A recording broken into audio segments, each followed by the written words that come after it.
السلام علیکم ورحمۃ اللہ وبرکاتہ. کیسے ہیں آپ سب؟ میری آواز آپ لوگوں کو کلیئر آ رہی ہے؟ اوکے، الحمد للہ. الحمد للہ. شروع کرتے ہیں آج کا سیشن. نحمده ونصلي على رسوله الكريم اما بعد فاعوذ باللہ من الشیطان الرجیم. بسم اللہ الرحمن الرحیم. رب اشرح لي صدری ويسر لي امری واحلل عقدۃ من لسانی یفقهوا قولی ربنا زدنا علما. آمین یا رب. یہ وہ لوگ ہیں جن سے ہم اچھے عمل قبول کرتے ہیں جو انہوں نے کیے، اور ان کی برائیوں سے ہم درگزر کرتے ہیں. آپ دیکھو، جو ماں باپ کے ساتھ اچھا سلوک کرے گا اور یہ دعا پڑھے گا جو ابھی دعا گزری ہے، اللہ تعالیٰ کہتے ہیں یہ وہ لوگ ہیں جن سے ہم اچھے عمل قبول کرتے ہیں. اگر ہم چاہتے ہیں کہ میرے اچھے عمل قبول ہو تو میں نے میرے ماں باپ کے ساتھ اچھا سلوک کرنا. بہت سے لوگ ماں باپ کے ساتھ برا سلوک کرتے ہیں، پھر سوچتے ہیں کہ پتہ نہیں میرے عمل قبول ہوئے یا نہیں. کیسے قبول ہوں گے اگر تم ماں باپ کا دل دکھاؤ گے؟ یہ وہ لوگ ہیں جن سے ہم اچھے عمل قبول کرتے ہیں جو انہوں نے کیے، اور ان کی برائیوں سے ہم درگزر کرتے ہیں. گناہ معاف کرتا ہے اللہ تعالیٰ، گناہ مٹاتا ہے. یہ جنتیوں میں سے ہوں گے. ان کی توبہ قبول ہوتی ہے، ان کے عمل قبول ہوتے ہیں، اور یہ جنتیوں میں سے بنیں گے. سچا وعدہ ہے جو ان سے کیا جا رہا. اب دیکھ لو کون کون اپنے والدین کے ساتھ کیا کر رہے، دیکھ لو. اور اللہ سے کیا دعائیں کرتے ہیں وہ بھی دیکھ لو. کیا تم 40 سال کے ہونے کا ویٹ کر رہے ہو سدھرنے کے لیے؟ یا آج ہی جب یہ پڑھے ہو تو ابھی وہ اپنا لو نا، ابھی سے اپنا لو جو اللہ نے کہا ہے. اور جس نے اپنے والدین سے کہا تم دونوں پر اف. اگر کوئی اپنے والدین سے ایسا بولتا ہے کہ تم دونوں پر اف ہے، کیا تم دونوں مجھے وعدہ دیتے ہو کہ مجھے قبر سے نکالا جائے گا، حالانکہ مجھ سے پہلے بہت سی امتیں گزر چکی ہے، جبکہ وہ دونوں اللہ سے فریاد کرتے اور کہتے ہیں تو ہلاک ہو جائے، ایمان لے آ. آج کے نوجوان بچوں کو آپ دیکھیں جو ٹرینڈ سیٹر کے پیچھے دوڑ رہے ہیں، اور وہ ٹک ٹاک کے اور پتہ نہیں کس کس کو فالو کر رہے ہیں. جب ان کو کہا جاتا ہے کہ مت کرو ایسا، دین کی طرف آؤ، تو ان کو یقین نہیں آتا. آپ دیکھیے اللہ تعالیٰ یہاں پہ ایک بدبخت بچے کے بارے میں بتا رہے ہیں کہ ایک بدبخت بچہ کیسا ہوتا ہے. ماں باپ جب اس کو سمجھاتے اچھی بات ہے تو کیا کہے گا؟ اف. یہ تو اف تو سب سے چھوٹا ورڈ ہے. سبحان اللہ، بچے تو آج کل کیا نہیں بولتے. تو ماں باپ اس کے ہی بھلے کے لیے کہ ایمان لیا، بے شک اللہ کا وعدہ سچا ہے، تب وہ کہتا ہے یہ تو بس اگلے لوگوں کی کہانی ہے. سبحان اللہ، اللہ تعالیٰ کسی کی اولاد کو ایسا نہ بنائے. آمین یا رب. یہ وہ لوگ ہیں جن پر اللہ کے عذاب کی بات ثابت ہو گئی.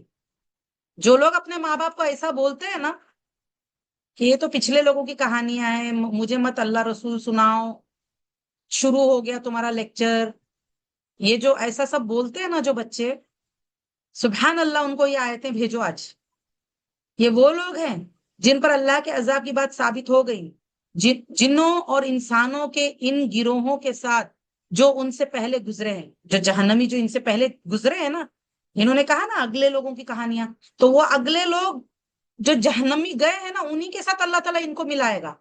بے شک وہ خسارہ پانے والے تھے، اور ہر ایک کے لیے اس کے اعمال کے مطابق درجے ہیں، چاہے وہ جنتی ہو چاہے وہ جہنمی ہو. ہر ایک کے اعمال کے مطابق درجے ہے، تاکہ وہ اللہ تعالیٰ انہیں ان کے اعمال کا پورا بدلہ دے اور ان پر ظلم نہیں کیا جائے گا. اللہ کسی پہ ظلم نہیں کرتا. اور جس دن اہل کفر کو آگ کے سامنے پیش کیا جائے گا تو کہا جائے گا تم نے دنیاوی زندگی ہی میں اپنی لذتوں کا پورا حصہ لے لیا. کیونکہ ایسے لوگ جو اللہ کو نہیں مانتے نا، اور اللہ کی نہیں مانتے، وہ لوگ دنیا کو کیا سوچتے ہیں؟ ایک ہی بار تو زندگی ملی ہے، لذتوں کا پورا مزہ اڑا لو، مزے کر لو. تو ان کو کیا بولا جائے گا جہنم میں؟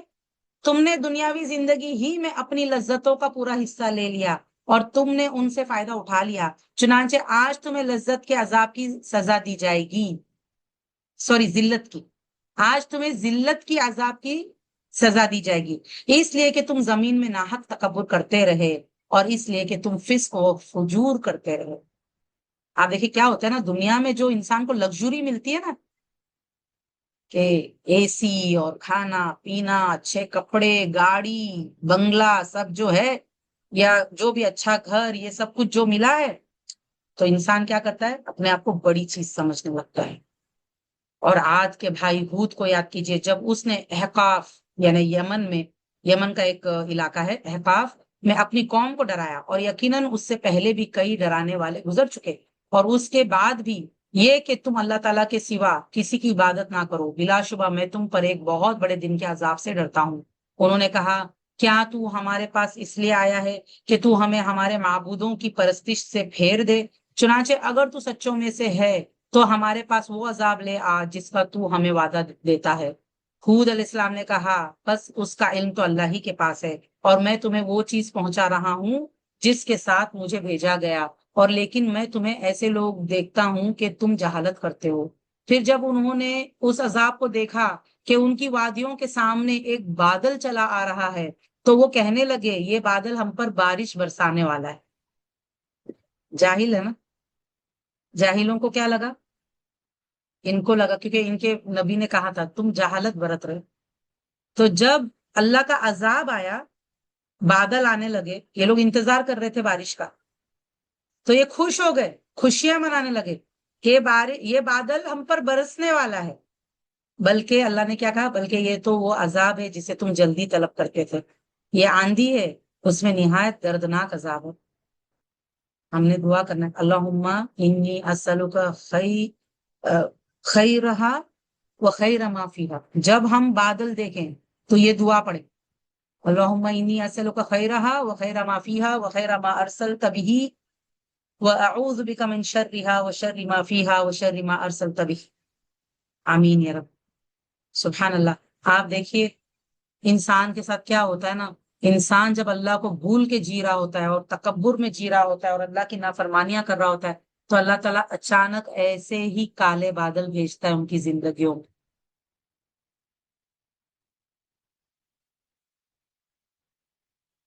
پھر وہ سوچتے ہیں کہ یہ کہاں سے آ گئے، لیکن پھر بھی آپ دیکھیں جب تک زندگی باقی ہے توبہ کا دروازہ کھلا ہے، انسان توبہ کر سکتا ہے، لیکن جب موت کا فرشتہ آ جائے نا پھر کچھ نہیں ہونے والا، کیونکہ ان کے لیے یہ بادل تو موت تھی نا، عذاب تھا، اور اپنے رب کے حکم سے ہر چیز کو تباہ کر دے گی۔ کیسا عذاب تھا؟ دردناک عذاب، جو ایسی ہوا تھی کہ اپنے رب کے حکم سے ہر چیز کو تباہ کر دے گی۔ پھر وہ ایسے ہو گئے کہ ان کے گھروں کے سوا وہاں کچھ بھی دکھائی نہ دیتا تھا۔ ہم مجرموں کو اسی طرح سزا دیتے ہیں۔ اللہ سبحانہ تعالیٰ ہماری حفاظت کرے۔ اور یقیناً ہم نے قوم عاد کو اس چیز کی قدرت دی تھی جس کی تمہیں قدرت نہیں تھی۔ قوم عاد بہت پاورفل تھے، جسمانی قوت، مالی قوت، عقلی قوت، ہر لحاظ سے وہ لوگ بڑے پاورفل لوگ تھے، لیکن اللہ تعالیٰ نے دیکھو ان کے ساتھ کیا کیا جب انہوں نے نافرمانی کی، اور ہم نے انہیں کان اور آنکھیں اور دل دیے تھے۔ آج ہمارے پاس بھی ہے، کس لیے ہے؟ تاکہ ہم قرآن دیکھیں، سنیں، سمجھیں اور عمل کریں، کیونکہ ان چیزوں سے، ان اعضاء سے حساب ہونا ہے۔ تو ان کے کانوں اور ان کی آنکھوں اور ان کے دلوں نے انہیں کوئی فائدہ نہ دیا، جبکہ وہ اللہ کی آیات کا انکار کرتے رہے، اور انہیں اس عذاب نے گھیر لیا جس کا وہ مذاق اڑاتے تھے۔ سبحان اللہ۔ اور البتہ تحقیق ہم نے تمہارے آس پاس کی بستیاں ہلاک کر دی، اور ہم نے آیات پھیر پھیر کر بیان کی تاکہ وہ ہماری طرف رجوع کریں۔ پھر ان لوگوں نے، آپ دیکھیے اللہ تعالیٰ کیوں یہ واقعات بتاتے ہیں؟ تاکہ ہم پلٹ آئیں اللہ کی طرف، رجوع کریں اللہ کی طرف۔ پھر ان لوگوں نے ان کی مدد کیوں نہ کی جنہیں انہوں نے قرب الہی حاصل کرنے کے لیے اللہ کو چھوڑ کر معبود بنا رکھا تھا، بلکہ وہ معبود ان سے گم ہو گئے، اور یہ تھا ان کا جھوٹ اور ان کا افترا۔ اور یاد کیجئے جب ہم نے جنوں کی ایک جماعت کو آپ کی طرف متوجہ کیا، جب وہ قرآن سنتے تھے، پھر جب وہ اس کی تلاوت سننے کو حاضر ہوئے تو ایک دوسرے سے کہا، خاموش رہو۔ آپ دیکھیے قرآن خاموشی سے سننا چاہیے۔ جنات بھی جب سنتے ہیں کیا کہتے ہیں ایک دوسرے کو؟ خاموش رہو۔ چنانچہ جب تلاوت ختم ہو گئی تو وہ اپنی قوم کی طرف ڈرانے والے بن کر پھرے، مطلب وہ لوگ قرآن سن کر ایمان لے آئے، اور جنات جا کے واپس اپنی قوم کو بتانے لگے اور دین کی دعوت دینے لگے۔ سبحان اللہ۔ ہم نے بھی قرآن کو تجوید کے ساتھ اچھے سے پڑھنا ہے اور اتنی آواز میں پڑھنا ہے کہ آپ یعنی سبحان اللہ، اگر نامحرم نہیں ہے آپ کے گھر میں تو آپ جیسے نارمل ایک آواز ہوتی ہے اس آواز میں پڑھیں گے اس امید سے کہ ہو سکتا ہے فرشتے سن رہے ہو سکتا ہے جنات سن رہے ہیں، ہو سکتا ہے کوئی جن ایمان لے آئے اور وہ آگے تبلیغ کرے، سبحان اللہ، ہم نہیں جانتے، وی ڈونٹ نو، لیکن یہ مخلوقات ہے ہمارے آس پاس جو ہمیں دکھائی نہیں دیتی۔ انہوں نے کہا اے ہماری قوم، بے شک ہم نے ایک کتاب سنی ہے۔ آپ دیکھیں جنات نے قرآن سنتے ہی جا کے تبلیغ شروع کر دی، بات سمجھ گئے، ایمان لے آئے، مسلمان ہو گئے۔ ہم الحمدللہ 2 مہینے سے تقریباً قرآن سن رہے ہیں۔ آپ نے آگے کتنا پہنچایا؟ آپ نے اپنے لوگوں کو کتنا بتایا؟ یہ سوال ہے۔ جنات نے جا کے کیا کہا کہ اے ہماری قوم، بے شک ہم نے ایک کتاب سنی ہے جو موسیٰ علیہ السلام کے بعد نازل کی گئی ہے، یعنی قرآن، اور ان کتابوں کی تصدیق کرتی ہے جو اس سے پہلے کی ہے، وہ حق کی طرف اور صراط مستقیم کی طرف رہنمائی کرتی ہے۔ اے ہماری قوم، اللہ کے داعی کی بات کو قبول کر لو، عجیبو داعی اللہ و آمنو بھی، اللہ کے داعی کی بات کو قبول کر لو اور اس پر ایمان لے آؤ، وہ تمہارے لیے تمہارے کچھ گناہ بخش دے گا اور وہ تمہیں نہایت دردناک عذاب سے پناہ دے گا۔ فوراً جنات نے جا کے یہ تبلیغ اپنے قوم کو کی، سبحان اللہ۔ آپ دیکھیے، میں تو آپ لوگوں کو بولتی رہ جاتی ہوں، کیا سیکھا بتاؤ؟ آپ لوگ تو مجھے بولنے تیار نہیں ہوتے ہو، آپ لوگ آگے بتا رہے ہو، آپ لوگ جو سیکھ رہے ہو آگے اچھے سے صحیح سے بتا رہے، یہاں بتاؤ گے انشاءاللہ، جب آپ سے کہا جاتا ہے بولو، جب یہاں بولو گے انشاءاللہ آپ کے اندر ہمت آئے اور آگے بھی بولنے کے لیے آسانی ہوگی نا انشاءاللہ۔ تبلیغ کے خاطر آپ نے کیوں ہمت کرنا ہے بولنے کی؟ تبلیغ کے خاطر کہ آگے آپ تبلیغ کر سکو۔ اور جو کوئی اللہ کی داعی کی بات قبول نہیں کرے گا تو وہ زمین میں اللہ کو عاجز نہیں کر سکے گا، اور اللہ کے سوا اس کا کوئی حمایتی نہیں ہوگا، یہی لوگ کھلی گمراہی میں ہیں۔ کیا انہوں نے دیکھا نہیں، یعنی جانا نہیں کہ بے شک اللہ تعالیٰ جس نے آسمانوں اور زمین کو پیدا کیا اور وہ ان کے پیدا کرنے سے اکتایا نہیں، اس پر قادر ہے کہ مردوں کو زندہ کرے؟ کیوں نہیں، بلا شبہ وہ ہر چیز پر خوب قادر ہے۔ اور جس دن اہل کفر آگ کے سامنے پیش کیے جائیں گے تو ان سے کہا جائے گا کیا یہ دوزخ حق نہیں؟ دنیا میں نہیں سمجھتے تھے نا، پھر دکھا کے دوزخ کو پوچھا جائے گا کیا یہ دوزخ حق نہیں؟ تو وہ کہیں گے کیوں نہیں، ہمارے رب کی قسم یہ حق ہے۔ اللہ فرمائے گا اب تم اپنے کفر کی وجہ سے عذاب کا مزہ چکھو۔ تو اے نبی صلی اللہ علیہ وسلم آپ صبر کریں، جس طرح عزم و ہمت والے رسولوں نے صبر کیا۔ آپ دیکھیے دین کے کام میں بہت صبر لگتا ہے، بغیر صبر کے دین کا کام نہیں ہو سکتا، اور ان کے لیے جلدی عذاب طلب نہ کریں۔ آپ دیکھیں اللہ تعالیٰ خود حکم دے رہے نبی صلی اللہ علیہ وسلم کو کہ یہ جو کفار ہے ان کے لیے عذاب مت مانگو جلدی، گویا کہ وہ کافر جس دن اس عذاب کو دیکھیں گے جس کا ان سے وعدہ کیا جاتا ہے تو وہ سمجھیں گے کہ وہ تو دنیا میں دن کی بس ایک گھڑی ہی ٹھہرے، یہ تو پیغام پہنچا دینا ہے، یہ کیا ہے، بلاغ ہے۔ قرآن کیا ہے، نبی صلی اللہ علیہ وسلم کو کیا کہا اللہ نے کہ یہ تو بس پہنچا دینا ہے، بلاغ، تبلیغ کر دیجیے، اوکے۔ چنانچہ نافرمان لوگوں کے سوا کوئی ہلاک نہیں کیا جائے گا، ہلاک صرف نافرمان ہوگا، جو اس قرآن کی نافرمانی کرے گا، جو نبی صلی اللہ علیہ وسلم کی نافرمانی کرے گا۔ سورہ محمد مدنی سورت ہے۔ بسم اللہ الرحمن الرحیم۔ جن لوگوں نے کفر کیا اور دوسروں کو اللہ کی راہ سے روکا، اللہ نے ان کے اعمال ضائع کر دیا، ان کے اعمال ویسٹ۔ اور جو لوگ ایمان لائے اور انہوں نے نیک عمل کیے اور وہ اس قرآن پر بھی ایمان لائے جو محمد صلی اللہ علیہ وسلم پر نازل کیا گیا، اور وہ ان کے رب کی طرف سے حق ہے، اللہ نے ان سے ان کی برائیاں دور کر دی اور ان کے حال کی اصلاح۔ آپ دیکھیے اگر ہم چاہتے ہیں ہماری برائیاں ہم سے دور ہو، ہمارے گناہ معاف ہو، بخشے جائیں، اور ہمارے پریشانیوں کا حل ہو جائے، ہم ٹھیک ہو جائیں اور ہمارے معاملات بھی ٹھیک ہو جائیں، اگر ہم اپنے حال کی اصلاح چاہتے ہیں تو اس کے لیے ہمیں کیا کرنا ہوگا؟ ہمیں قرآن اور سنت پر چلنا ہوگا۔ اللہ نے یہاں پہ یہ وعدہ کیا ہے، ایمان لا کے عمل صالح کرنا ہوگا۔ یہ اس لیے کہ بے شک جن لوگوں نے کفر کیا انہوں نے باطل کی پیروی کی، اور بلا شبہ جو لوگ ایمان لائے انہوں نے اپنے رب کی طرف سے حق کی پیروی کی۔ اللہ اسی طرح لوگوں کے لیے ان کی مثالیں بیان کرتا ہے۔ چنانچہ جب تم جہاد میں ان لوگوں سے ملو جنہوں نے کفر کیا تو ان کی گردنیں مارو، حتیٰ کہ جب تم انہیں خوب قتل کر چکو تو قیدیوں کو بیڑیوں میں مضبوطی سے باندھ دو، پھر یا تو اس کے بعد ان پر احسان کرنا ہے یا فدیہ تاوان لینا ہے، حتیٰ کہ لڑائی اپنے ہتھیار ڈال دے۔ حکم یہی ہے، اور اگر اللہ تعالیٰ چاہتا تو خود ہی ان سے بدلہ لے لیتا، لیکن اس نے تمہیں حکم دیا ہے تاکہ وہ تمہیں ایک دوسرے سے آزمائے، اور جو لوگ اللہ کی راہ میں قتل یعنی شہید کیے گئے تو اللہ تعالیٰ ان کے اعمال ہرگز ضائع نہیں کرے گا۔ ٹھیک، تو آپ دیکھیں یہاں پہ کیونکہ اس کانٹیکسٹ میں نازل ہوا ہے کہ جب اللہ تعالیٰ نے جہاد کا حکم دیے تھے، اور جلد ان کی رہنمائی کرے گا اور ان کے حال کی اصلاح کرے گا۔ انشاءاللہ جب آپ لوگ سیرت سیکھو گے نا، نبی صلی اللہ علیہ وسلم کی پوری زندگی جب آپ سیکھو گے تو وہاں پہ یہ آیتیں آپ لوگوں کو بہت اچھے سے سمجھ میں آئے گی کہ کس حال میں اللہ نے یہ آیتیں نازل فرمائے، کس وجہ سے، کیوں۔ اوکے، اور جلد ان کی رہنمائی کرے گا اور ان کے حال کی اصلاح کرے گا، اور وہ انہیں اس جنت میں داخل کرے گا جس کے جس جس جس کی ان کو خوب پہچان کروا چکا ہے۔ یعنی کہ آپ دیکھیں جنتی جب جنت میں جائے گا نا، یہ شہید کے بارے میں کیوں کیا رہا ہے، جنتی جب جنت میں جائے گا تو وہ اپنے جنت کو پہچانتا ہوگا پہلے سے، اس کو راستہ نہیں بتانا پڑے گا کہ دیکھو یہ تمہارا جنت اور یہاں تمہارا ایڈریس ہے جنت میں، نہیں، وہ خود آرام سے برابر پہنچ جائے گا کیونکہ ان پہلے سے پہچانتا ہو۔ اے ایمان والو، اگر تم اللہ کے دین کی مدد کرو گے تو وہ تمہاری مدد کرے گا۔ اگر ہم چاہتے ہیں اللہ ہماری مدد کرے، ہمیں اللہ کے دین کی مدد کرنا ہوگا۔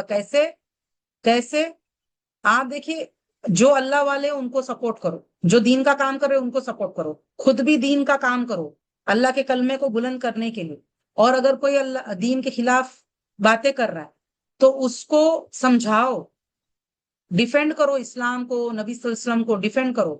اگر کوئی گناہ کر رہا ہے تو اس کو گناہ سے روکو، نیکیوں کا حکم دو۔ یہ سب کیا ہے کہ اللہ کو دیکھو، اللہ کو ہماری مدد کی ضرورت نہیں ہے، یہ تو آنر ہے، اللہ ہمیں آنر کر رہا ہے یہ کہہ کر کہ تم اللہ کے دین کی مدد کرو، وہ تمہاری مدد کرے گا اور تمہارے قدم ثابت رکھے گا۔ اگر ہم دین کا کام کریں گے تب ہمارے قدم ثابت قدمی ملے گی، ورنہ ایک دن کرے ایک دن چھوڑ دیے، اللہ نہ کرے کہ جس دن چھوڑے اسی دن موت آ جائے۔